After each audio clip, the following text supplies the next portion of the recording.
you never know how many more will come. But great to see you all.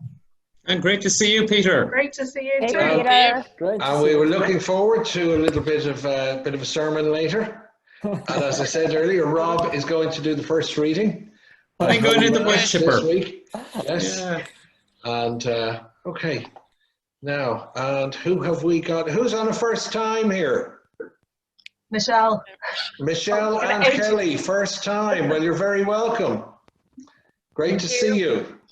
Thank you. And making sure nobody's Hi, on Kelly. mute. I want everybody to say woohoo!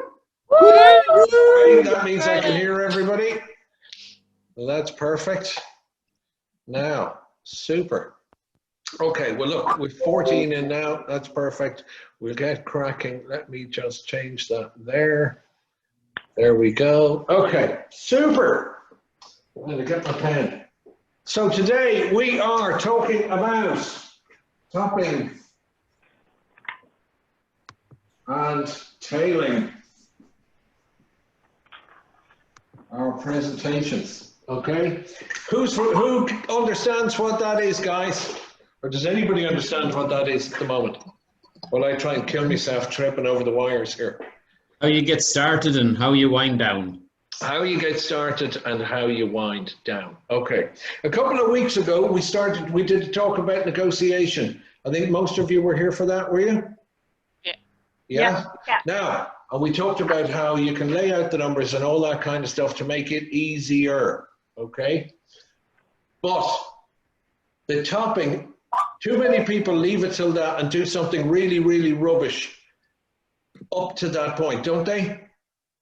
How often do you go and you see a presentation and within 90 seconds you're going, oh, fucking Christ, get me out of here, right?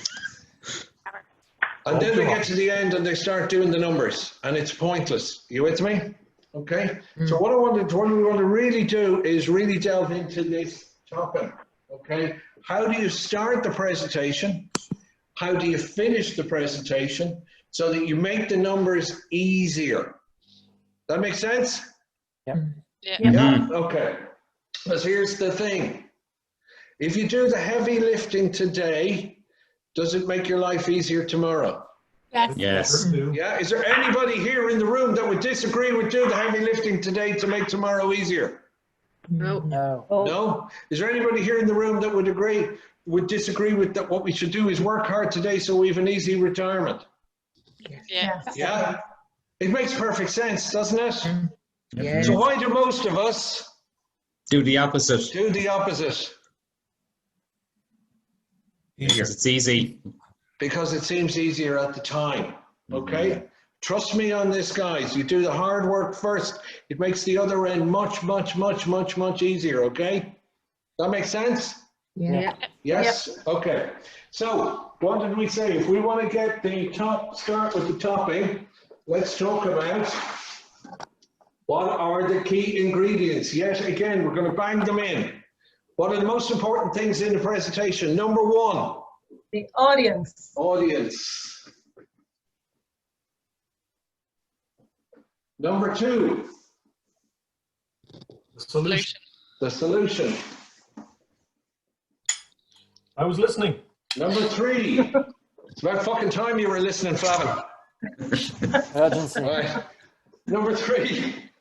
Urgency. Urgency. Excellent. Number four. Me. Me. Number five. So what? So that. Oh, so that, and then so much, yeah. Okay, returning so what into so that. And we added another one last week. Who remembers what it was? How would you feel? How would you feel as part of it? Anyone? Anyone? Imagine. I'm going to do it again. Anyone? Bueller? Imagine. Bueller? Hello? Anyone there? No. No, none of us are paying attention. Imagination. Oh, imagine. Make. Yes. Easy. Easy. We got it? Yeah. Yeah. What Okay. was the last one there, Peter? Make yes Sorry, the sound is easy. breaking up there. What was the last one? Make yes easy. Is that me breaking up again? No, No. you're good this week. We're good this week? Okay. Right, so everybody got those. Now, Yeah. what did we say? What is the breakdown? Audience. Attention to the 100%. audience. 80. 80%. 80%. The solution. 50. 50%. 30%. Urgency. 30. 30%. Me. 10%. 10%. The sodas. 80. 80%. And lastly, make yes easy. 200. 100%. What does it add up to now? Now, somebody work that out, right? It's not 100%, is it? No. No. But the point is, what are we aiming for? Yes? Okay? And how often do we see it? This is the one we need to concentrate on, the audience. So that means the topping has to start with Audience. the audience, exactly. Now, well, how often do we see, what do we see? When we see a presentation? Me. It's me! And they talk for 20 minutes about me! Right? Who's going to buy it? Me. It's not going to make yes easy, right? If we Maybe, could all be okay. our own best customers, that would be good, wouldn't it? It would. Right? Be super, right? But we're not, okay? So, we now know what we're to look for. We now know what we need to put in. Yes? Yes. So, what we're going to do right now, Rob, do you have slides? Yeah. So you need me to hand over the control for a few minutes. Oh, brilliant. Yeah. So Rob is going to do an 8-minute presentation today. And it's on a topic that everybody loves to hear about, the environment. Because I thought that's the Hey. thing that you want to hear about on a Friday afternoon. Yeah. Someone yammering on about the environment. So this is your dream come true, guys. Now you can do share Bring screen it now, on, Rob. Rob. You're in charge. Brilliant. So let me just see. Here. Let me see this tab. This one. You guys can see that all that in front? Yeah. You can make it full screen. You can. Great. Okay, guys, we'll get cracking because I've got 8 minutes. Peter's putting me under pressure. Does anybody know what this is? Any takers at all? Is it Sellafield? Exactly, Peter. That's exactly what it is. This is where the UK made the majority of their plutonium for their nuclear weapons project. And it's situated in Cumbria, the beautiful countryside there. But two things that really catch my eye are these two rivers, this one here on the outside and the one flowing right through the plant. Because it makes me wonder, you know, over the years, just how much radioactive waste has passed through those rivers. Now, Sellafield, it hasn't always been the safest of places, so the nuclear power staff, they didn't want to go there for a certain period of time. Now, these guys are all radiation workers. I was a radiation worker myself for a couple of years, and when they don't want to go, it's bad, trust me. So I just wanted to touch on this. We all know this. This is Chernobyl when it melted down in 1986, but this is kind of a harrowing picture because this was right after the accident happened. So the people who were involved in taking this photo, they didn't survive very long afterwards. But also, you know, these guys from the movie, not from the movie, from the TV series, Chernobyl, these were the liquidators, except these were the real liquidators. But I'm putting this up because something caught my eye here. You see these two guys here at the back, looking over the edge? I hope they're not looking down into the reactor core, because if they did, then in a second they'd get enough radiation to kill them. It's really, really, really nasty. And so my tale of woe and destruction is coming to an end, don't worry. But I wanted to just share this with you, this big mushroom cloud. This was the test of Castle Bravo. It's a nuclear explosion, first thermonuclear weapon test by the United States in 1957. And the yield was 3 times higher than they expected, and it kind of just wrote off the Bikini Islands. There's Marshall Islanders living in the area, and the type of radioactivity, the fallout that fell from that meant that they couldn't go back home. But anyway, I have a question for you. Are you ready? Mhm. Everyone ready for a question? Who would like to see an experimental nuclear reactor built in Ireland? Me. Me. But you're going to build it. Yes, yes. No, thank you. The US girl. Oh, well, some people are saying no, which is a bit, yeah, wonder. But anyway, I can't really blame you because we have renewables, and as we all know, they're lovely. They don't generate, like wind and solar, they don't generate CO2, they sit in harmony with the environment, and we're putting them up everywhere. It's really, really beautiful. I mean, this picture here, I think, was taken from Germany, which is Michael's country. I lived in Germany for 10 years, Michael. And, you know, you see those windmills there? Beautiful. Solar panels and like those rolling hills. Oh, it's absolutely fabulous. The only problem, there's only one small problem, and that is that it's all really a load of crap. Because as Michael can tell you, in Germany, we moved to wind and solar a few years ago, but our CO2 levels actually increased. Part of it was, of course, the shutting down of the nuclear plants that happened after Fukushima melted down. But the CO2 emissions rose and the price of electricity rose along with the wind and the solar. So we didn't really have the economic impact. We had expensive electricity and the CO2 got worse. This is a bit disappointing. But wind also has another nasty aspect, and that's it kills a lot of birds. It does do a lot of harm to the environment. I mean, if you don't believe me, just try to get planning permission for a wind farm in the Midlands and see how you get on. It doesn't go over very well. Not a funny joke around here. But surely solar is nice. Solar is lovely, except for the fact that, well, it takes up a huge amount of land and it kind of damages the ecosystem underneath where those solar panels are because you're cutting off all that light. But probably even worse is the fact that they're full of really, really, really toxic stuff. And if those panels break, they leak into the ground and into the groundwater. It's really, really nasty. It's a massive, massive problem. But, you know, at least we may be making an impact on CO2 with wind and solar. Yeah, we might be able to stop global warming. That would be a good thing, wouldn't it? Mm-hmm. Except, unfortunately, that's not going to work either. So this is a rather depressing graph, but I don't want you to worry about this top bit if the countries do not act. We'll just pretend that that's not there and we live in our delusion for a little while.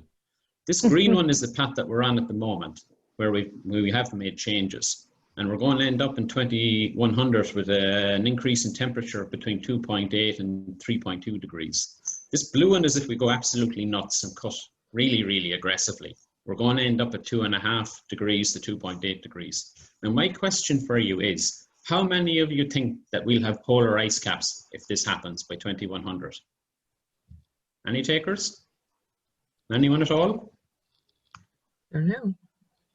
All the climate, all the reports that we're getting about the progress of the climate is that we're heading for a worst case scenario. This is not just from the ESA, this is from pretty much everybody. And that is despite the differences that we've tried to make today. So the path that we're on really, really isn't sustainable at all. Right now, we have a 250,000 deaths a year from climate change. This isn't the future, this is now. This is what's happening right now. This is just going to get worse. But is there a better way to do this? Well, there is. So what we are proposing is a nuclear fusion fission hybrid reactor. And we're going to build this in the UK Atomic Energy Authority. We're working with those guys.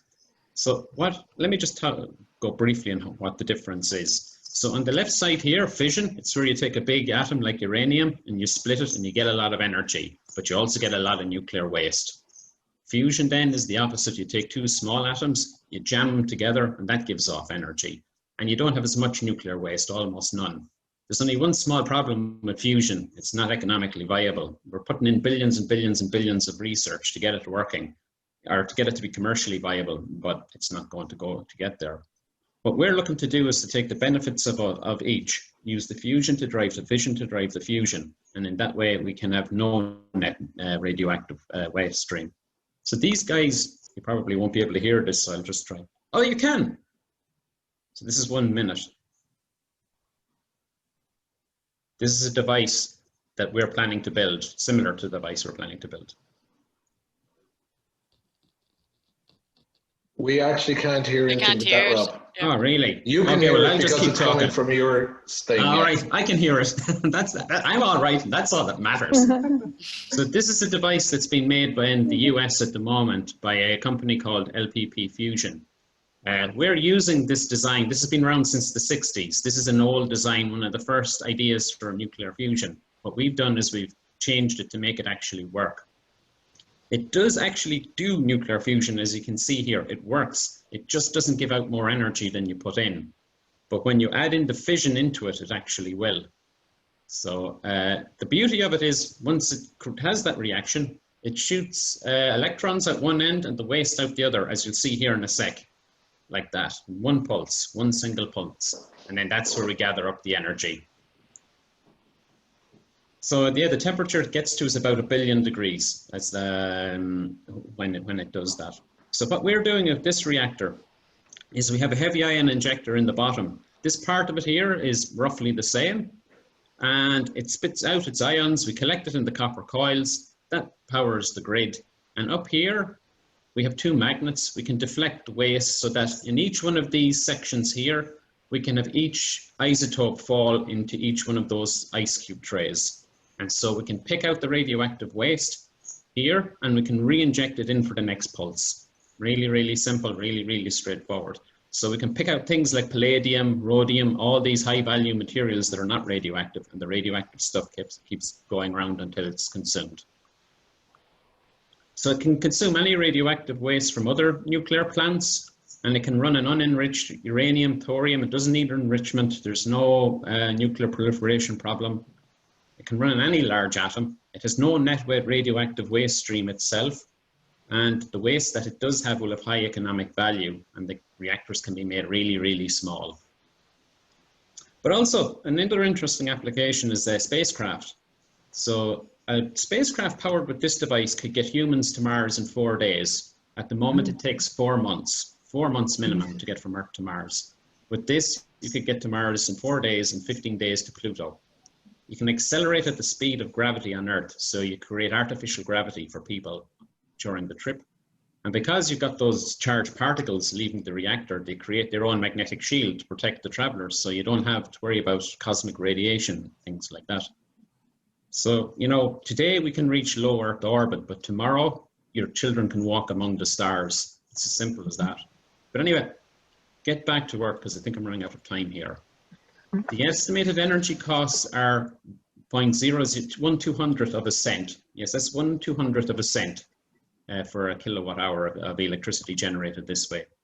But the beauty of it is we can use it at night to recapture CO2, to split off the oxygen from the carbon, release the oxygen back into the atmosphere, and we can get CO2 levels back to where they were in the 1700s in about 2 decades. We can also clean up the radioactive mess left over from the last century. And most important of all, it'll cost you nothing to implement. It'll create loads of jobs in the next 5 to 7 years. But the thing is, at those kind of costs, if you think about how much you have to spend on energy, even the food that you eat, how much of the price you pay is actually for energy. And if that price disappeared, how much money would be left in your pocket at the end of the day? This could be a really big game changer, because we can move to a 32-hour work week from a 40-hour work week. 32 hours work week for everybody. So anyway, moving forward, the way I see it, there were only 2 options really open to us. You want to know what they are? Anyone? Yeah. Yes. The first option is a bit depressing. The first option is extinction. Because the path that we're on is unsustainable. Even if we go down the route of pushing more wind and more solar, we are not going to hit our targets. We're going to have to pay for that in blood, in human lives. The other option is what I was talking about, this reactor. We can stop it and generate a load of jobs at the same time. So I want to leave you now with one last question, guys. One last one. Who would like to see an experimental nuclear reactor built in Ireland? I'm sticking with yes. Good man. After that, yes. Well, that's it, guys. That's what I had for today. Okay. Very good. Yeah, thanks so much. Thank you. Let me just pass this back to Peter. How was I? What did I do? How did I do for time? You were a bit over. I was, wasn't I? You 11 were minutes? Is it? 11 minutes. Oh, shame. So, anyway, look, guys, give Rob a big hand there for coming along and sharing that with us. Eat the ego. Thank you, Okay, guys. very good, very good, very good. Okay, now, so we went over time.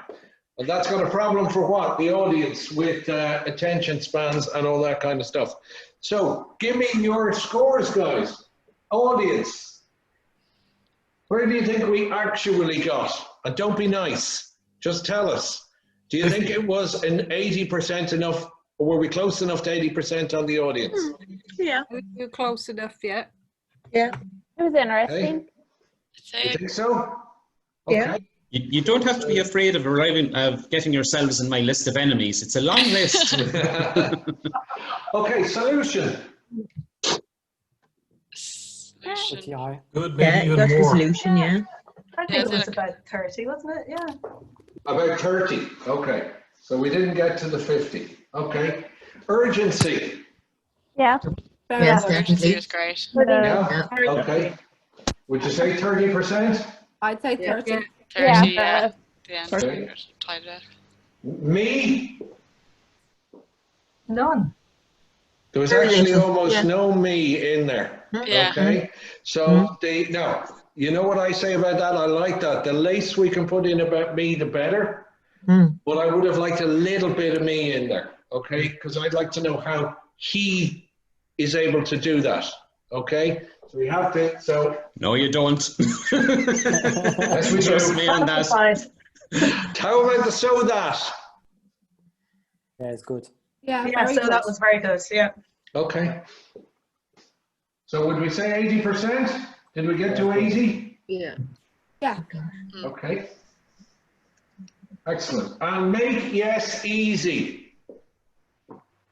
Did you show us how we can make it easy to achieve what we want? I'm not sure about the make yes easy. Okay. Anyone else?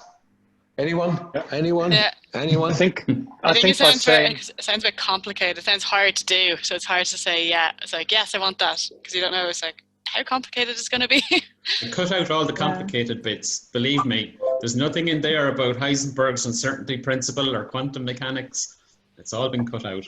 Yeah, I think it was just that. I think the last comment video. around putting it in Ireland gave us a reason to think a little bit more rather than just saying yes. I think you made no hard.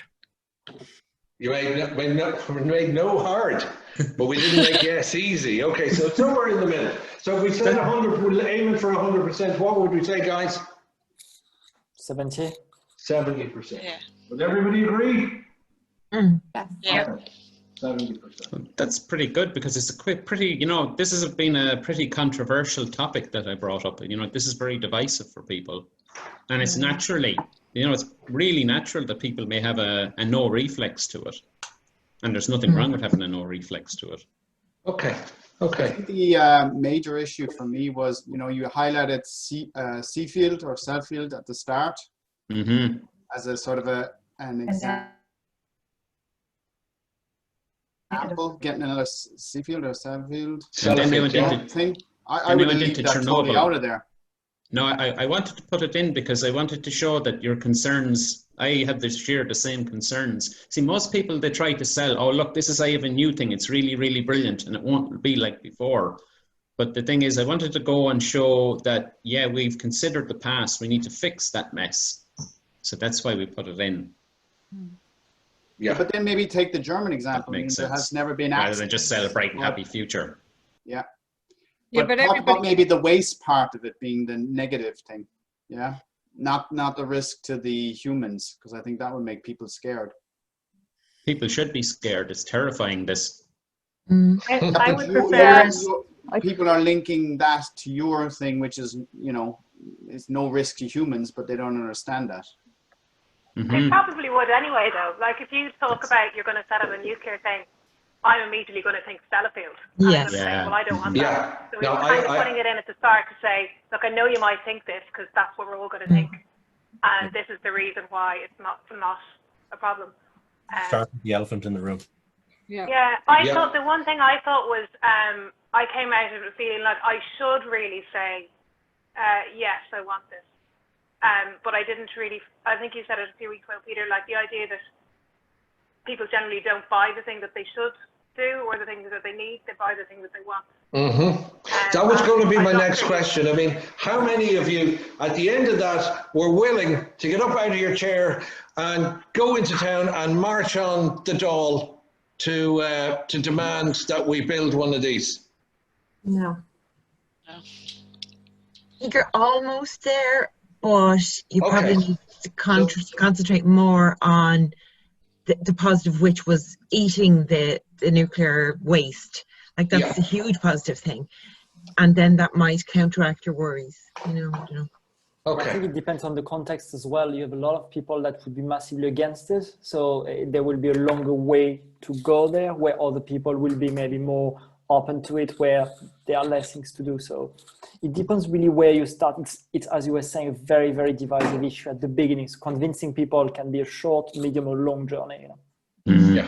I think if you're making extraordinary claims in a short presentation, and I know Rob is good at this, so that's but when you make extraordinary claims, the audience looks for extraordinary proofs, and you can't do that in 10 minutes. 10 minutes is difficult. But this is really about, it isn't even just to get you completely signed up, because it is such a big step to come from where you were at the start, which is like no nuclear because it's terrible, and why is this going to be better? It's a conversation starter. And I don't want to switch off any negative feedback or any critical feedback of the technology or what we're trying to do. It's important to have honest engagement, Okay. So what I want to do is I want to say, look, what can we do that we could get people getting ready to march on Parliament, and do something about it, okay? What can we actually do in that short space of time, okay? I would need to know that the balance was tilted in favour, so there was more benefits than there were risks. That there are more benefits than there are risks, exactly. So let's have a look at how we do that, okay? Now, when you're dealing with something that's as powerful and as strong and as scary as Rob was, and as Colin said, let's talk about the elephant in the room, right? The way to do that is use contrast, okay? So, and he made a good stab at that by showing us the photos from the Sellafield one, but most importantly, the one in Chernobyl, right? And they make you go, oh, fuck, look at that, right? And then you come out the other end. But what I would do is I would make the bad side much bigger, okay? I would draw people in by making the bad side really in here, okay? And if it was me, I would have started, you know that picture, Rob, you said about the two guys looking in over the thing, the black and white picture, that's an iconic picture. It went all over the world back when the accident happened, right? So what if you opened with just that, silence, and went, who remembers this? And let it hang for a second, right? What have I just done? I've drawn everybody in. If they don't remember it, they're looking at it and going, do I remember that? What is that, right? What you've got is you've got people concentrating on something that's horrible, right? And then you go, do you remember how you felt when you heard about this? Right? You know those things, the really big things in people's lives. They say people who were alive in the 60s will remember to the day they die where they were when they heard JFK was shot. Right? Okay? This is really scary, but I can actually still tell people where I was when I heard Elvis Presley was dead, right, in 1977, right? Who can remember where they were when they heard Princess Diana died in the car crash? Right? So these are things that are very emotive and very much in our easily accessible memory, right? So you bring stuff out of the room. Who remembers this? What was it like? How did you feel, right? And then you throw in, what if it happened again? Okay, now what have you done? You've done nothing. You've said nothing. You've asked questions. You've drawn everybody in. Does that make sense? Yes. Yeah, okay. And if you, how many people do you think would be paying attention if you actually went right in with it? What if it happened again? Right, you've got everybody there. Does that make sense? Yeah, absolutely. Okay. So this is the power of questioning to draw people in. And we talked about this before. People don't like what? To be told stuff. It's much more powerful if people work it out in their own head. You just guide them to go to the answer that you want. Does that make sense? Okay. So you made a comment there as well, Rob. I've written it down in the notes. You were talking about something and you're saying, and you were putting in some statistics. And this is back to what Owen was saying when you make extraordinary claims. And you said, it's all crap. Right? What happens when you start talking like that? I suppose it reflects back on me and on my message. It reflects back on you and your message. Secondly, it's telling. As soon as you start telling, what happens? Disengagement. Yes. You with me? Okay. Now, there is a way. If you want to say it's all crap, right? There's a way you can say it without creating disengagement. And that's where you go, it's all bollocks! Right? And look people in the eye. Okay? You still get it, but then it doesn't come across as telling. It's almost like a bit of madcap lunacy going on, right? And everybody used to love the Keystone Cops and all that kind of stuff. So you do it really strong if you're going to do it. But if you actually did it in a slightly different way, because you asked the thing about the solar at the time, and you went, look, this is what they're all doing, and blah, blah, blah, blah, blah. Now, if you turned around instead of saying it's all crap and said, but do you think you're being told the real story? Yes. Yeah, that's a much better way. What? Right. I'm not on the inside track. Well, Tell me, Peter. Just leave it there. Yeah. Go, because what are we seeing at the moment? Everything is being questioned on the internet, isn't it? Right? We don't know whether we're being told the real thing about real story about COVID, about where it came from, about whether it spreads, about whether it even kills anybody. Right? So when people are in a questioning frame of mind, feed them questions. You with me? Okay? Yeah. And then when you go and you say things like, what if I showed you what I believe is really happening? Okay? Now, when you say I believe what's really happening, are you required to come up with facts? No. Just your beliefs. Just your beliefs, okay? Not for a conversation starter, but if you're trying to close a sale, you might have to. Yeah, but for the moment, we're working on his thing was to get people to engage into the next level, okay? Every presentation you make is a presentation in itself to get you to a point, and that point is the next level. It doesn't mean doesn't always mean you're going to close the sale right then. Okay, it could be a presentation to get you to the next presentation. That makes sense? Yeah. And what happens is when people overreach and they go, oh, no, I'm going to do this one and then I'll put a bit of that in and then I'll try and close the deal. You can't do that sometimes. You have to get people ready for it. You with me? Okay. Now, the other thing I want to bring you back to, and I have written down here the video that you showed. The one of the nuclear bomb, the hydrogen bomb. No, the other one. The one about how the fission and the fusion and the diagram all worked and all that. That did absolutely fucking nothing for me. I didn't understand that. That's because there was no sound and I had to try and fill in. So that was like a panic moment.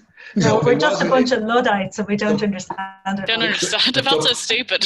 It's like, the problem is it used up time that you had explaining concepts that nobody understands. Okay? It's all right for you. You understand it. You're a physicist. Right? I'm not. But nobody else does. Let me put it to you this way. How many people in their lives have been out and about, you haven't got your phone or your watch with you, and you're trying to get somewhere, and you've wandered up to somebody and you said, any chance you might know the time, please? We've all done it, haven't we? Yeah. How fucking weird would it be if they stopped and said, let me tell you a story of how they make a watch. I spent 10 minutes telling you how watches work before they tell you the time.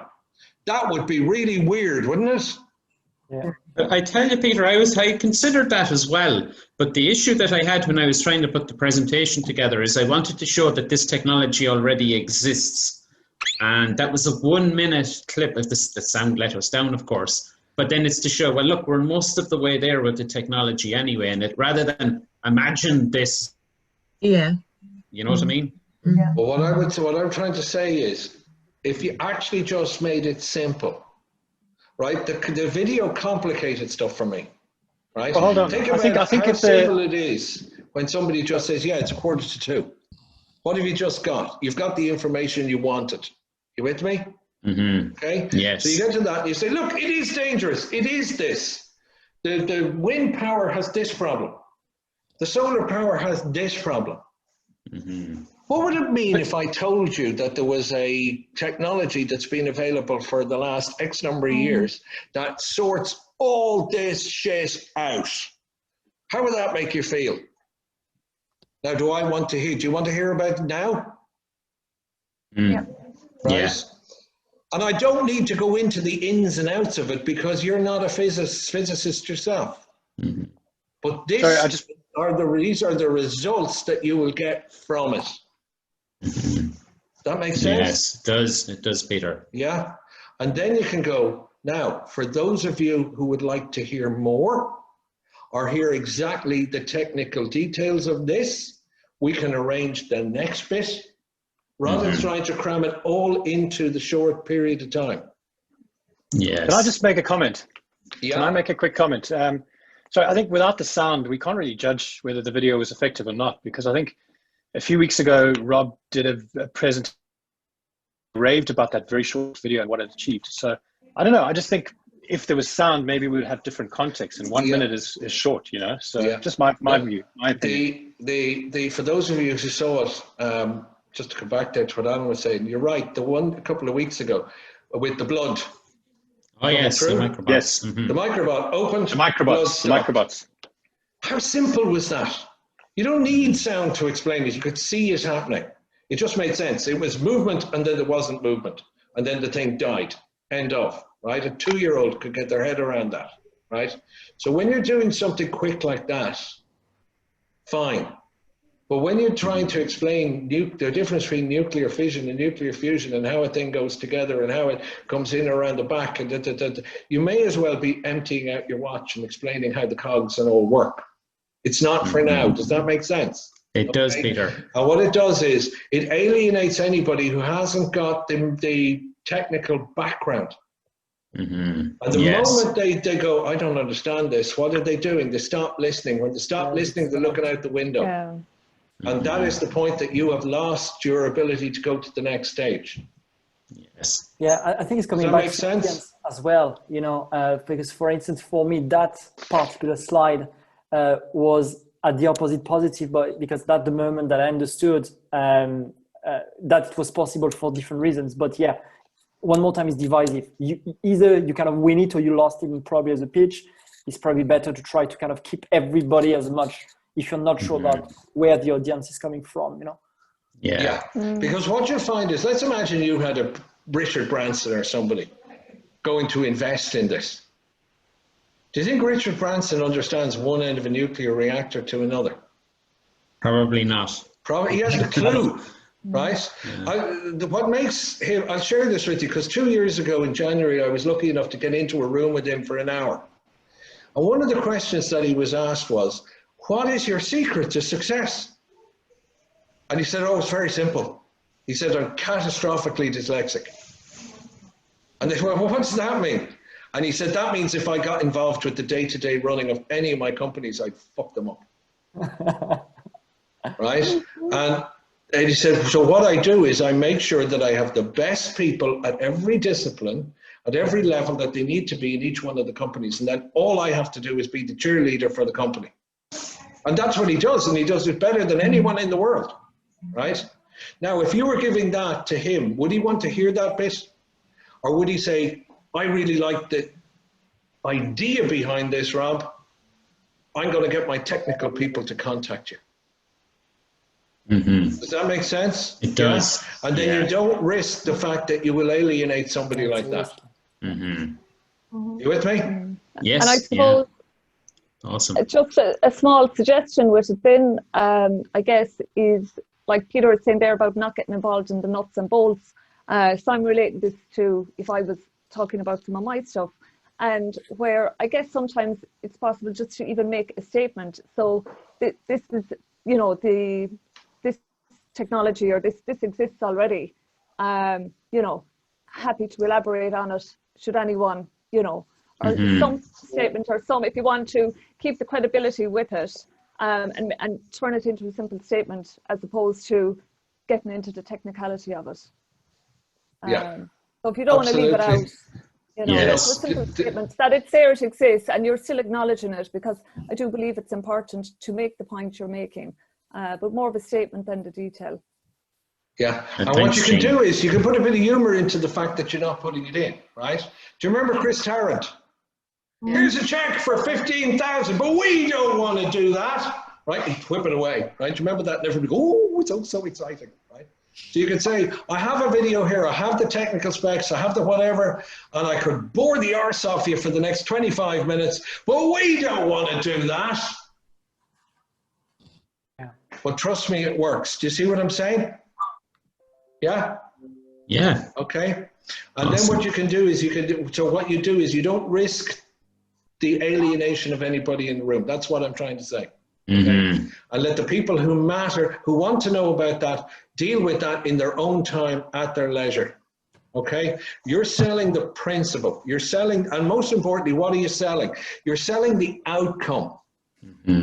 Okay? You're not selling the technology, because nobody gives a flying you know what about the technology. That's right. We want to know what we're going to get from it. It's like the time versus the watch. You with me?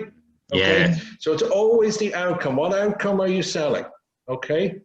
And then, so you just do the little bit about the me. So that's, my name's Rob, and I've been in this industry for the last X number of years, and I have the technology here in my back pocket to make this work. Do you want it?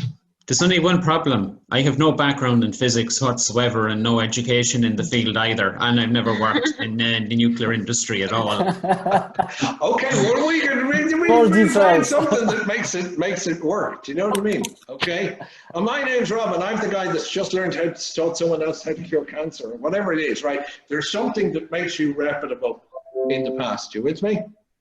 Okay, yes. But it's just to say we have it, it's there, it's ready to go. Do you want it? Because if you have it, this is what you're going to get, and that's much more important. That's the bit that people get romantically involved with. Do you know what I'm saying? Yeah. You can have a sunny sky. You can have a safe home for your grandchildren and your great-grandchildren. How would that make you feel? Right? That's where you go before. Does that make sense? It does, yeah. Okay. No, it does, Peter. Can I ask a question? When would you put that in? Like, you're saying you want to start at the start with the audience. Yes. And yet you want to bring yourself in and say, like, this is who I am, this is what I've done in the past, trust me. Like, where do you put that piece in? That comes way down at the end, where they literally, okay, all you want to do with the me is do what we call the safe pair of hands. Yeah. You sold the concept first. Okay. Thank you. How would you feel if you had a future that you could rely on the fact that you're not going to have to swim to work every day because of global warming? Now you sold the concept. You with me? And when the person goes, yeah, I don't want to swim to work every morning. How can I do that? You say, haha, I have the answer. You with me? Yeah. But you can't do that till you sold the concept. But what we see 99% of the time is somebody fucking turns up and goes, hi, it's me. Look how cool I am. And this is what I have, and this is what it does. And it's brilliant, and I'm so clever. And it's wonderful, and it's just amazing. And look what it did for everyone else. Who have they not spoken to at all? Audience. The audience. Yeah. Okay? But this is what we see all the time. And then they wonder why the closing rate worldwide in sales is less than 30%. Because you're starting on the wrong foot. Does that make sense? It does. Yeah. Okay. So that's the way I want everybody to start thinking, right? And what you can do is you can even right at the very start implementing the seed of what the result is going to be. Okay. I was on on the Slack during the week with Julian, and he said, I said, what do you do? And here was his line, okay? I hope you don't mind me saying this now, okay? But we help you to develop sustainable partnerships to internationalize your business. So fucking what? Okay? Who's interested in it? Who cares? And what's the word? What's my big bugbear that's right in there? The word what? Help. Help. Right? Because we hate help. Okay? But, so not one of you would be going, oh, that's interesting. So what I suggested to him was this. We take the same words, we turn it into a question. What would it mean if you could develop sustainable partnerships and internationalize your business?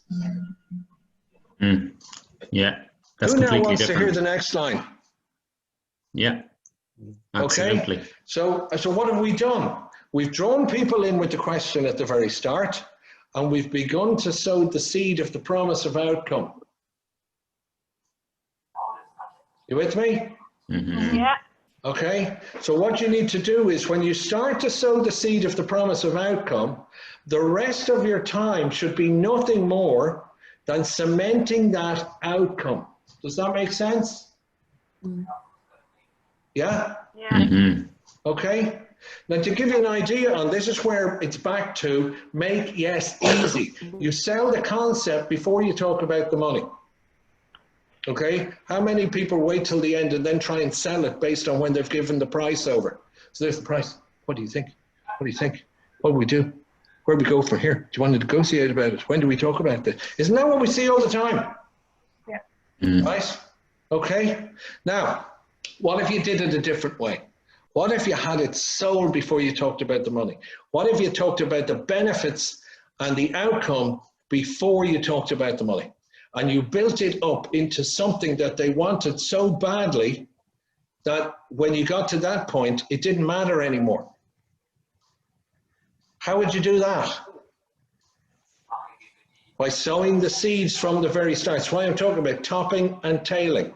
Okay? I'm going to give you, I shouldn't really be letting you in on this, but I will. There's a conversation I had this very, very morning. Okay? It was to do a talk for 800 people on the 22nd of September. 800 people, right? And I have to talk for 25 minutes.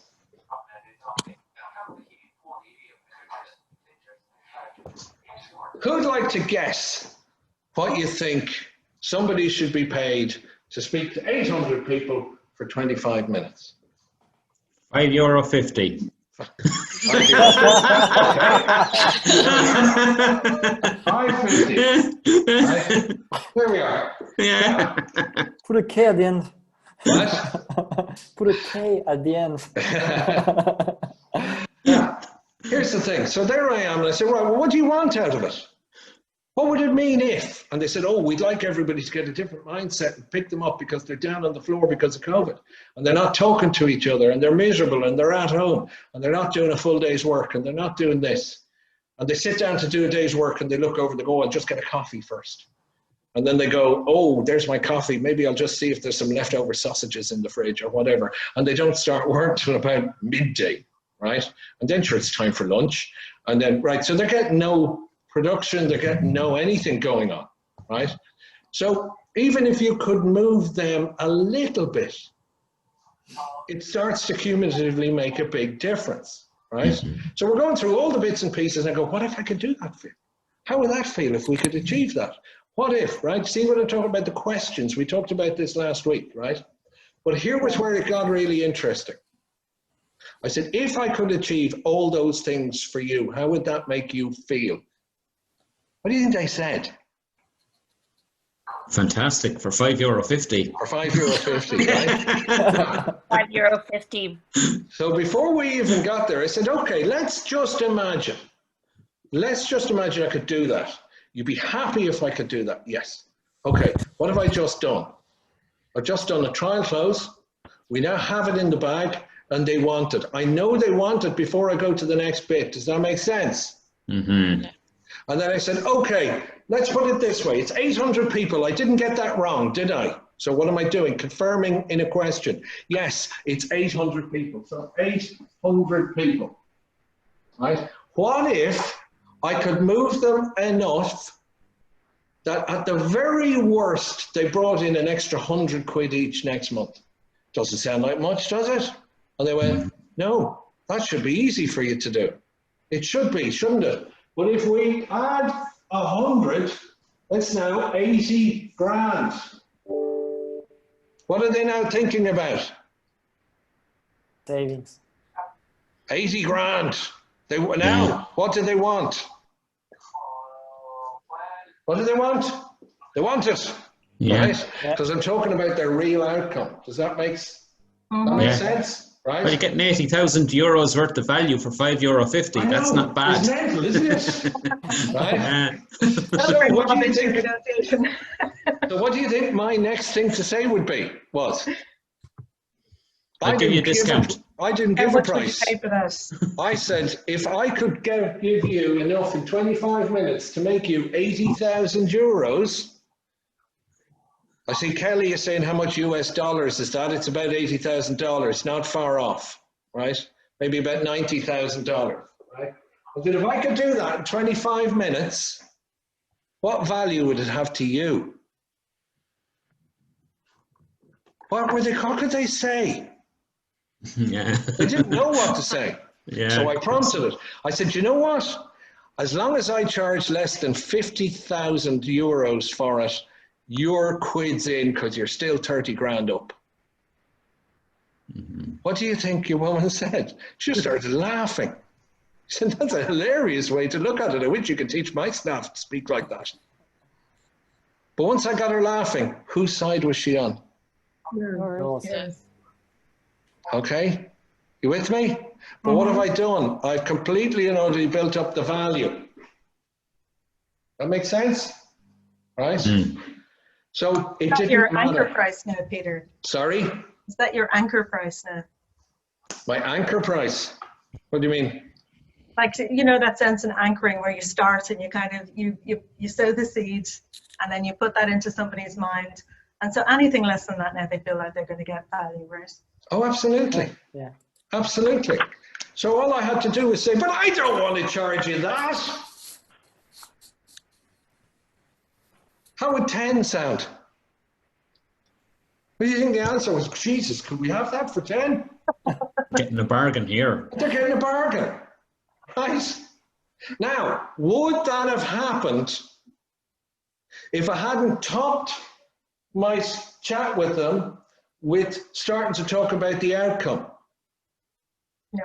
Would that have happened if I didn't tail it by reminding them of the real, of really building up the outcome? No. No. What do you think I'd have ended up with if I'd just gone straight in with a price? No. Probably a no, right? Or can we have it for 500 quid or some shit like that, right?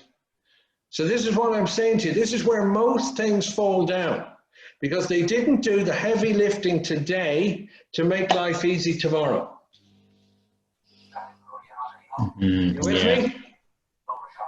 Absolutely. Okay, so the question is, what can you guys take from that? Okay, it's all very well for me to tell you how I did it for myself. But the question is, how do you now take that information, take that knowledge, take that way of thinking, right, and bring it into your own situation? Because it's no good. I already know this shit, right? You know, I'm not standing up here just for the sake of my own health. I think the big thing to do is that realize that we're all stuck in our own heads and what we want, but nobody else wants what we want. But we really like people who are on our side and who care about our problems.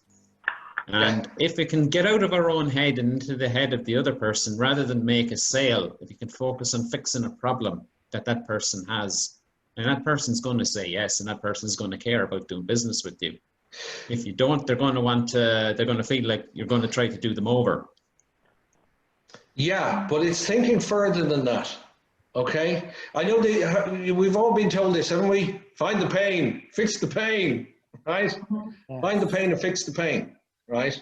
First off, most people don't know how to find the pain. You walk up to a potential customer and say, come here, what's your pain in life? Huh? I'm really What bothered by these sales guys. They don't leave me alone. Well, what do you think they're going to say? Do you think they're going to share their issues with you? No. So what you do is you start off with the thing, what would it mean if you could develop sustainable partnerships and internationalize your business? Oh, fuck, that'd be great. How do you do that? Well, first off, let's just think, why haven't you done it so far? Well, I didn't know it was available, or whatever it is, or I've been stuck, or I didn't have the information, or I didn't have the right people around me, or whatever it happens to be. Then what you do is say, oh, and how come you didn't? Or have you thought about this before? Did you try it with someone else? Right? And you keep asking the questions, right? What I want you to do is I want you to imagine something. Imagine you're in the doctor and you've got a frozen shoulder or something like that, or you've got a ligament gone in your shoulder. When you go in and the doctor says, so, what's the story? Why are you here today? And you say, oh, I've got a bad shoulder. Does the doctor then go, oh, okay, great, here's your medicine? Right? He doesn't. They stand you up and pull your arm up and stick their finger in the joint and all that kind of stuff. How does that feel? Ow! Right? They're sticking their finger in the bad bit. That's how they find out exactly what your pain is. Does that make sense? Right? Now, what do they then do? They don't go, how would it mean if I could fix that? They go, what would it mean if you could be back on the tennis court in 3 weeks? What would it mean if you could be back doing your fishing, or whatever it is that this pain is stopping you doing, right? Because really and truly, if it wasn't stopping you doing anything, where's the value? Why would you bother? You know, does that make sense? So if it was, you know, it's stopping you sleep at night because when you lie on this shoulder, you can't, or if it means you can't drive the car, or you can't reverse around the corner, whatever it is, what do they always sell back to you? What would it mean if you could be reversing around the corner again in 2 weeks?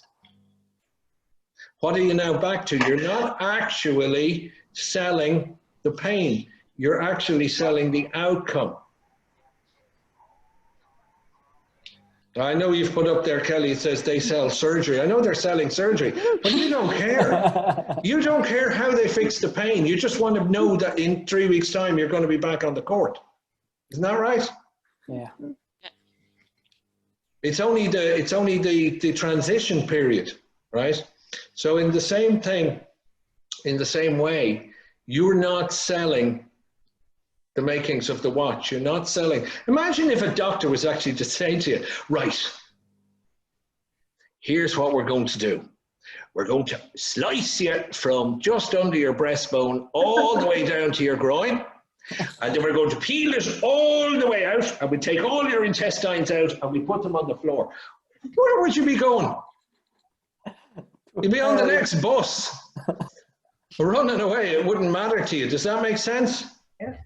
Okay. All we want to know is, can this person fix this? And if it's fixed, what do I get? You with me? Okay. So that's the story. What did all this about Louise? Coming up here in the bottom of my screen. I haven't been pulling you up in your terrible language, Peter. Fuck off, Louise. You see, I'm going to get the function to mute Peter at times, or like go beep, beep, beep, or you have to pay money every time you curse. It's ridiculous amount of time we curse. Anyway, Okay. Isn't everyone happy now that I've been on mute? Yeah, Louise, I couldn't believe it. I was like, what's No. wrong? They must have ran out of wine in that cup, did you? Okay, here's a question. How many of you, when you're thinking in your own head, think like I speak? No, I definitely not in a single chance does my brain look like yours. Peter, I really like the swearing, I have to be honest. Because in fact, it's the way most people think. And then Yeah. they actually stop themselves from saying it out loud. Is it not much easier for me to get inside your head when I speak the way the inside of your head does? Does it not make it much more relatable? That's not how my head thinks. Well, then okay. How many people are here today? The 17. I can't make it all about you, Louise. I I know you want me to. In my head, I just said my head doesn't think like that. You Yeah, see, and now Tori's you price always is know that 50,000 euro already. 50K to start, Louise. Sorry to all the new people. I'm normally the disruptive one in the group. I was being quiet, so maybe I'll go back on mute. What were you doing? Were you doing your homework for someone else's course?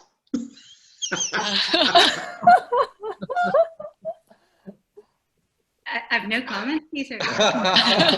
Yeah, I touched a nerve there, didn't I? No, not at all. By the way, before I forget, do you remember I said last week about people putting up quotes? Yeah. Yes. And how they put their picture on something and use someone else's quote. And I put you up a little bit of a challenge. Did anybody actually sit down and try and write out a quote for themselves?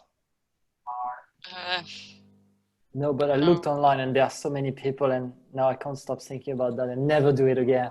No, never. So I actually did a little one for you. All right. For this week. Now, Rob, you need to give me back hosting so I can screen share. Don't give them hosting. How do I do that? Okay, so you hover your cursor over my picture. Okay. And you get 3 little dots in a blue circle. Yes, make host. Brilliant. Okay, there we go. Right. So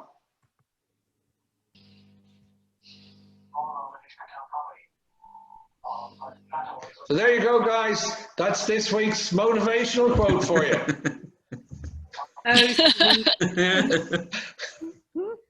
Could it be any more me? Could anybody accuse me of nicking that from anybody else? No, no one else would think like that, Peter. It's very you, Peter. It's very Peter. It's very you, Peter. Well, yeah. Why am I showing you that? Because I want you to all start thinking about what you could do that's very you. Okay? It's all very well for me to sit there and giggle away and come up with this stuff, right? But if it's not doing anything for you, it's a waste of time. Okay? So start thinking about what it is that you could do and how you could make it so that people won't read it and think it's either someone else's or think it sounds like one that they've heard from someone else, right? And that was why I did that to that level. It made you stop, didn't it? And it made you think. And even Louise had to say, no one else could have come out with that, right? So that's the point of it. How could you come up? I think you just turned that into a positive, Peter. Yeah, I just did. Of course I did. That's my job, okay? And it's to show you how to turn negatives into positives, right? Because here's the thing. 70% of the time that you do a sales pitch, you get what? No. No. Yes. Okay. But 30% of the time, 30% of the time, Peter's route. but another way of saying that, Peter, is 30% of the time you get yes 100% of the time. I got to be in sales, Rob. Jesus, 30% of the time you get a yes 100% of the time. Fucking hell. Do you know what I think of when I hear that, guys?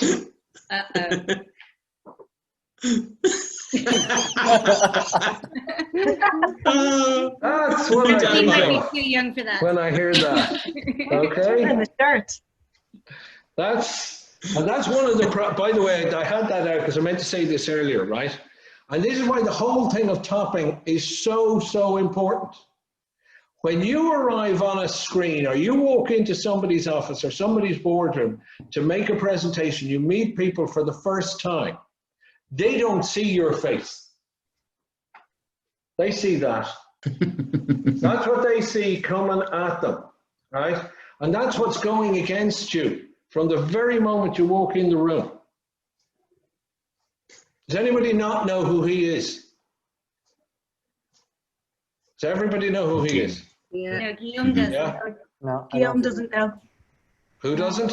No, I don't. Sorry. You don't know who he is, right? No. Have you got a television station called UK TV Gold? No. No, I don't have that. You don't have that. Okay. No. But I can find on YouTube or something. But you'll find it on YouTube. It's a television program from the UK that was made in the 1980s, and it's called Only Fools and Horses. Okay. And it's awful. And it is awful, right? And it's about this market trader in London who is just the complete and utter shyster, right? Okay. But the point I want to make is, it is the single biggest watched television program in the English-speaking world. You're kidding me. No. No. In 2016, with all the reruns, like even UK TV Gold, 7 nights a week, 7 shows a night, to this day, right? It's been sold to more countries than any other program the BBC ever made, right? There are a lot of very bored people, Peter. There are, but the point is, the biggest watched television show in the history of the English-speaking world is telling people what? The salespeople are terrible. Yes, and you can't trust them. So you are fighting that from the very start, okay? And this is why your topping is so important, and your tailing before you talk about the money is so important, because by doing that, you make the yes easy, right? Who was here 2 weeks ago when we did the thing on the actual numbers for negotiation? You remember that? Yeah. If I put up my hand, do I have to repeat them? Wait. If I put up my hand, do I have to repeat them? No, you don't. Well, okay, here was the thing. What are the words that were given when we generally put the stuff out? You did today. You put your price up, and they say we need to what?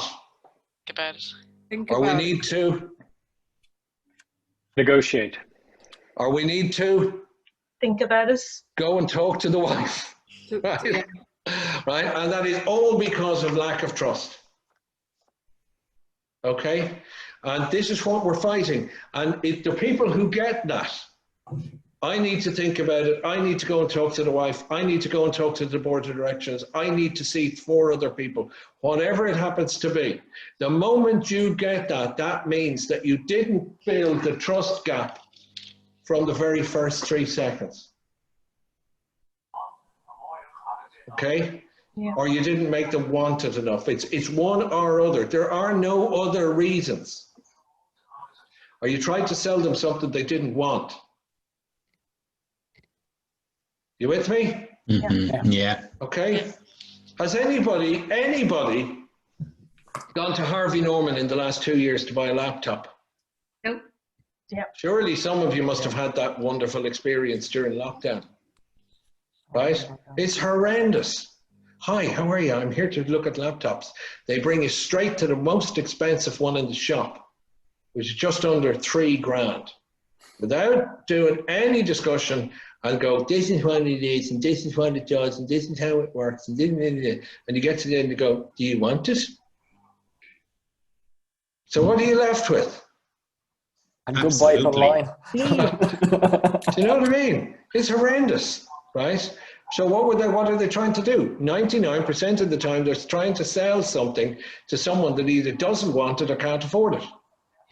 Whose fault is that? Theirs. Yes. And more to the point, whose time have they wasted? Ours. Ours. And what's the most valuable commodity in the world? Time. Okay? And this is another thing that I want you to think about as well in everything that you're doing. This is why people can get quite irate when they are presented with something that they don't want. Because they then feel that you've wasted their most valuable commodity by coming along and presenting something without knowing, did they want it, could they afford it, doesn't matter, or building a case for it. Does that make sense? Yeah. Okay? So these are all the bits that we need to look at. And you fix all those problems, topping it and tailing it. You with me? Mm-hmm. Yeah. So does everybody now know how to go away and start thinking about how they're topping and tailing? How they can start changing what they're doing? Does everybody know what you need to be aiming for? And if anybody does the Glengarry, Glen Ross and say, always be closing, I will climb in that fucking camera and punch you in the face. ABC. Right? So that's Peter, not what today, sales... Sorry? From today, that's pretty cool. But turning things into questions, which is a constant theme of today, turning things into the right questions, inviting people in, that's not easy. No, it's not easy, right? But what you can do is, right, who'd like a template for how to ask the right questions at the right time? Who's got a few more minutes to run through this now? Yeah. Okay, right. Okay. So if you've spent your entire life doing presentations which are telling, this is what it is and this is what it does, do you want it? Right? If that's what you've spent your whole life doing, it is hard to change your mindset, right? But what is the easiest way to change how you do something? Create a habit, right? That's the first thing. Now, to create the habit, you need a system, okay? So it's the system, and what's the most powerful number in humans when it comes to changing a system? What's the most optimum? Come on, I know there are system designers out there. What's the optimum number of steps in a system? 1. To make it easy. 1. 1 isn't a system. It is for many people. It's one too many. Does nobody know the optimum number of steps? No. 3. 4. 5. 6, 7, 8. Okay, so we're just guessing now. Yeah. Now, I think Owen Flavin put his hand up there. 3. I wasn't being rude. What was it, Owen? 3. In a lot of 3. contexts, 3. It is 3. Right? Scientifically proven, 3 is the optimum number of steps. We can't always do it with stuff, but 3 is the one that you tag on to the easiest. Does that make sense? Right? Yeah. So when it comes to learning how to use the right questions and build up the right questions and create a thing, we start with the 3 different types of questions that will make you successful doing this. So who can tell me what the 3 different types of questions are? Not a clue. Not a clue. How many types of questions are you normally familiar with? 2. And they are? Closed. 5. Open and closed. What's the difference between an open question and a closed question? Closed question is a yes or no question. And okay, so closed question is a yes or no question. Yeah. So when should you use a closed question when you're making a presentation? When you want to determine the outcome. Anyone else? So if you want confirmation, if you want, so that yes answer. Yeah. So if you phrase your When you question, know the you want answer it to be already. yes, Yeah. or lead to it, yeah. I'm going to tell you when you should use a closed question in sales or in presentations. Never. Never. yeah. Because if you ask a question that has a 50% chance of somebody saying no, then you deserve everything you get. Peter, you ask no or closed questions quite often. It's like, would you like this? Yes or no. Would you do this? Yes or no. Would it make you feel good? Yes or no. They're all closed ones and they're in Oh, pitches. good point. Now, I use closed questions sometimes when I say, are you with me? Or does that make sense? Right? No. I Would do. you like to make more money? Yes, no. Would this make you happy? What would this, they're yes and no. You use it quite often. I don't use them as much as you think. What you find is when it comes to would that make you feel good, I don't. I say things like, how would it make you feel? There's a subtle difference. Okay? I'm going to go back over the recordings. It's fine. Okay. But the point I want to make is, do you see the sense of why would you ask a question? You see, when I'm training and I'm teaching somebody something, I have to ask a closed question. Does that make sense? Because I need somebody, if somebody says no, I need to go back and do it again. Okay, I can't just assume that everybody knows, because nobody can get left behind. Do you with me? Yeah. I've just done it again. Are you with me? And does that make sense? And that kind of stuff. Okay, that's when you can use them. But I'm not selling you something with that. I'm just recapping something and making sure. I think there's a special case for use in these kinds of whatever about sales. If you already know the answer. Like how would that make you feel? Yeah. Yes. Now, here's the thing. You will always meet people who are as obstinate and say the wrong answer just to annoy you, just like Louise does. Okay. Oh my God, I knew I was coming up with that. I knew I was. I am going to go back and show you that you use it quite a lot. It's tell us, say all the time, yes and no. Okay, well, here's the thing. I certainly think that's wouldn't if in the comments that I gave you, by the way. If I was if I was making a presentation where there was money on the table, I'm sure I wouldn't. Anyway, the point is, I'm not going to row over semantics over this. Do you see the point, though? Mm-hmm. If you ask a question that has a 50% chance of getting a no, you shouldn't have asked it. Okay. Mm-hmm. So back to that. What did we say? We have two types of questions. We have open and closed. Technically, we shouldn't use what? Closed. What does that leave us? One. Open. Open. An open question. But I said to you there are three that we need to use in sales, but there's only one. So what the hell could the other two be? So this is where... Question. Sorry? No, it's okay. Go on. Go on. So this is where we start to look at what makes sense after an open question. A follow-up question. A follow-up question based on what, though? Our understanding. The understanding of what we've just listened to. Yeah. Okay. Now this is really important that you get the understanding of this right. Okay. How would it feel if we could ABC? You're talking to a customer. That would make me feel great. You mentioned that would make you feel great. What is it about that would make you feel great? Mm-hmm. What have we done? We've heard something that's in the answer, and we've gone back to that, and we've asked about that particular point. Now, that's a particular type of question. It's not a follow-up question. It's called a probing question. Right? And the probing question, what that does is it defines down and you start to find out what's really important. Okay? Now, the next thing you do is you listen to the answer to that question. Okay? And I want to make it very clear about how important it is to listen. And this is why I just have this as, when you finish this, it'll be 3. So you don't have to be thinking about the next question. Okay? Right? Is everybody familiar with who Joanna Lumley is? Yeah. Okay, most of you would know who Joanna Lumley is, right? And at the time that Absolutely Fabulous was really, really popular, there was a guy called Pat Kenny used to have the Late Late Show, if anybody remembers him. Mm-hmm.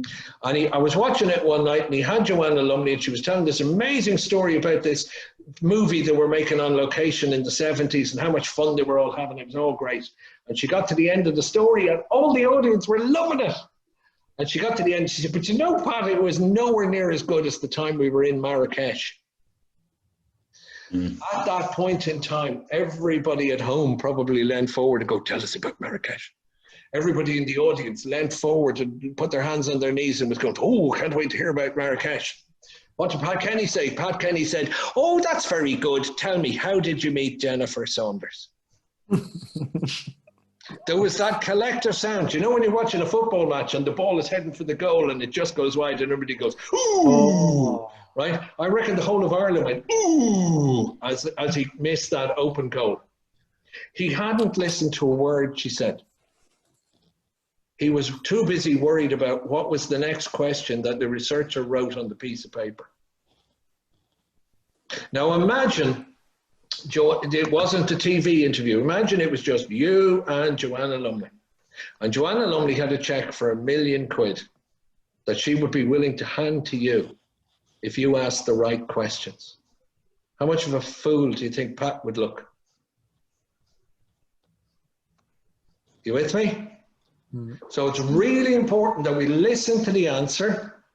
We then ask the probing question, which is, why would that matter? Okay, there's a good example of why you mentioned that.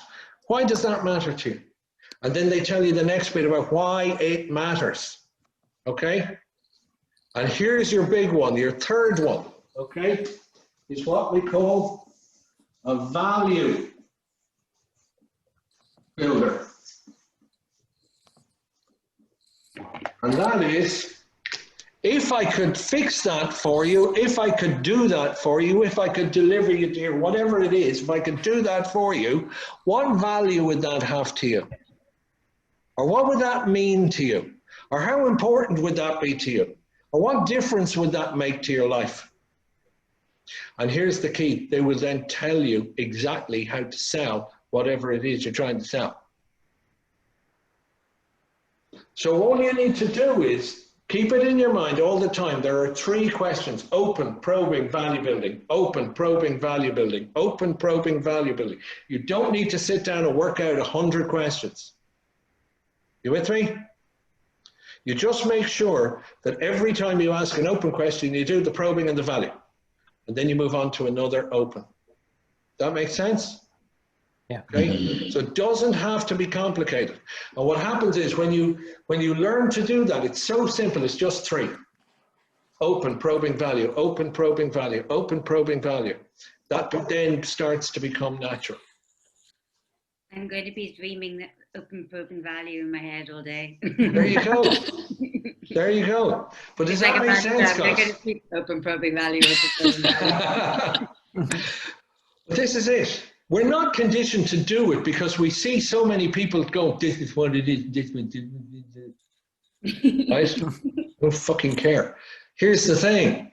I reckon if you could learn to change it from telling to asking, you will change your 70-30 on its head. Imagine being able to close 70% of your presentations instead of 30. 1%.